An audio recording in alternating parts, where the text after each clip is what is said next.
Kinausap ng kasambahay ang amo nitong babae para itaas ang sweldo nito. Sabi ng amo, "Bigyan mo ako ng 3 rason para itaas ko ang sweldo mo." Sagot ng kasambahay, "Ang unang rason ay mas magaling ako magluto kaysa sayo."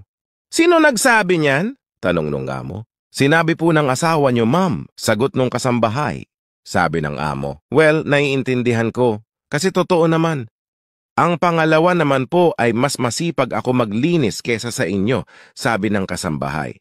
"Sino nagsabi niyan?" tanong ulit ng amo. "Sinabi po ng asawa niyo, ma'am," sagot ulit nung kasambahay. "Well, naiintindihan ko kasi totoo naman," sabi ulit ng amo.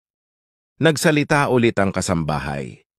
"Ang pangatlong rason naman po ay mas magaling ako makipag-sex kesa sayo." "Yung asawa ko din ba nagsabi niyan?" tanong ng amo.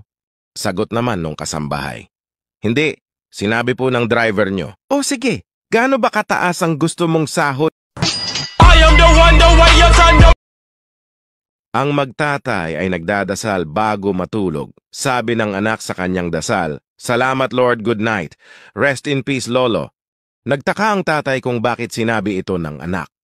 Kinabukasan, nagising ang tatay at nalaman na namatay ang lolo ng bata. Pangalawang gabi nagdasal ulit ang magtatay. Sabi ng anak sa kanyang dasal, "Salamat Lord, good night, rest in peace, Lola." Nagtaka ulit ang tatay at napaisip ng maigi. Kinabukasan pagising ng tatay ay nalaman niyang namatay na din ang lola ng bata. Pangatlong gabi nagdasal ulit ang magtatay. Sabi ng anak sa kanyang dasal, "Salamat Lord, good night, rest in peace, tatay." Kinabahan ang tatay sa sinabi ng anak at hindi na ito mapakali dahil sa sobrang takot. Dahil baka mamatay din ito. Kinabukasan, nagising ang tatay at laking tuwa na walang nangyaring masama dito. Pagbukas niya ng pinto ay isang pangyayari ang kanyang nabalitaan. Namatay ang kumpare nito na si Edgar. Damn!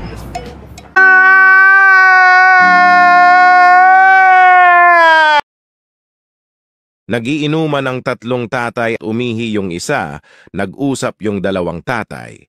Sabi nung unang tatay, "Pre, successful yung anak ko, isang engineer at nakabili ng sports car para lang iregalo sa babae niya."